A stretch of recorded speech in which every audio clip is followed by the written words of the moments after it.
60 days weight loss ചലഞ്ചിന്റെ day 46 ആണ്. ഇന്ന് രാവിലെ തന്നെ ഇഹുവിന്റെ ഒരു ഗുഡ് മോർണിംഗ് ഓടെ ഇന്നത്തെ ഡേ സ്റ്റാർട്ട് ചെയ്യുന്നുണ്ട്.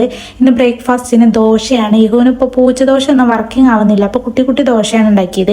അപ്പൊ അതൊക്കെ കഴിച്ചിട്ട് നേരെ ജിമ്മിലോട്ട് വിട്ടു. ഇഹു അവിടെ എത്തിയപ്പോഴേക്കും ബോൾ എടുത്ത് കളിക്കാൻ തുടങ്ങിയിട്ടുണ്ട്. പിന്നെ ഞങ്ങൾ വേഗം പോയി വർക്കൗട്ടൊക്കെ ചെയ്തു. ഇനി കുറച്ച് ദിവസത്തേക്ക് ജിം ഉണ്ടാവില്ല, ഓണം കഴിഞ്ഞിട്ടായിരിക്കും ഓപ്പൺ ആക്കുന്നുണ്ടാവുക. അതുവരെ വർക്കൗട്ടും കാര്യങ്ങളൊന്നും ഉണ്ടാവില്ല. പിന്നെ ഓണത്തിന് ഞാൻ വീട്ടിൽ പോയി കഴിഞ്ഞാൽ കുറച്ച് ദിവസം കഴിഞ്ഞിട്ടേ വരുള്ളൂ. വീട്ടിലെത്തി കഴിഞ്ഞ് കഴിഞ്ഞാൽ പിന്നെ ഡയറ്റ് ഒന്നും പ്രോപ്പർ ആയിട്ട് നടക്കില്ല. പിന്നെ ഒരു കാര്യം, നമ്മുടെ വെയിറ്റ് ലോസ് ചലഞ്ചിന്റെ വീഡിയോ ഏകദേശം തീരാറായിട്ടുണ്ട്. ഇനി 15 ദിവസം കൂടി ഉള്ളൂ. അത് നേരം പോലെ എടുക്കണം എന്നൊരു ആഗ്രഹം എനിക്കുള്ളത് കൊണ്ട് ഓണൊക്കെ കഴിഞ്ഞ് വീട്ടിലൊക്കെ പോയി വന്നതിന് ശേഷം ചലഞ്ച് വീഡിയോ സ്റ്റാർട്ട് ചെയ്യാന്നാണ് ഞാൻ വിചാരിക്കുന്നത്. അപ്പൊ കുറച്ച് ദിവസത്തേക്ക് ചലഞ്ച് വീഡിയോ സ്റ്റോപ്പ് ചെയ്യാണെന്ന് കരുതി തീരെ ഡയറ്റ് എടുക്കാതെ ഒന്നും ഇരിക്കില്ല. എന്റെ ഇപ്പത്തെ വെയിറ്റ് എന്ന് പറയുന്നത് 60-650 ആണ്. അതെന്തായാലും മെയിൻറ്റെയിൻ ചെയ്തു പോകണം. അപ്പൊ അതിനുള്ള ഡയറ്റും കാര്യങ്ങളൊക്കെ ഞാൻ എന്തായാലും ഫോളോ ചെയ്യും. ഇപ്പൊ ഉള്ള വെയിറ്റ് ഒരു കയറ്റ് ഞാൻ എന്തായാലും ആഗ്രഹിക്കുന്നില്ല.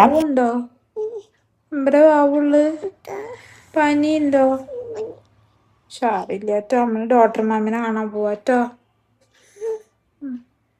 വൈകുന്നേരം വരെ ഇഹുവിന് ഒരു കുഴപ്പമുണ്ടായിരുന്നില്ല. പെട്ടെന്നാണ് പനി വന്നത്. എവിടെ നിന്ന് കിട്ടിയെന്ന് ചോദിച്ചു കഴിഞ്ഞാൽ എന്തായാലും ഏട്ടൻ്റെ അടുത്ത് തന്നെ ആയിരിക്കും. ഓൾറെഡി ഏട്ടന് പനി ഉണ്ടായിരുന്നതാണല്ലോ. പിന്നെ ഒട്ടും വേയിച്ചില്ല, നേരെ പട്ടാമ്പിക്ക് വിട്ടു. ഇഹുവിന് ചെറുപ്പം തൊട്ട് അവിടെയാണ് കാണിക്കാറുള്ളത്. അപ്പൊ പോയി കാണിച്ച് മെഡിസിൻ ഒക്കെ വാങ്ങിയിട്ട് നമ്മൾ തിരിച്ചു വരുന്ന വഴിക്ക് ഇഹുവിന് വേണ്ടി 2 കരിക്കും പാഴ്സൽ വാങ്ങി. അതേപോലെ നമ്മളും കരിക്ക് ജ്യൂസ് 2 കുടിച്ചു കേട്ടോ. പിന്നെ മീനും വാങ്ങിയിട്ടാണ് നേരെ വീട്ടിലോട്ട് പോയത്. അപ്പൊ ഇന്നത്തെ വീഡിയോ ഇത്രയുള്ളൂ. അപ്പൊ നാളെ കാണാം. ബൈ.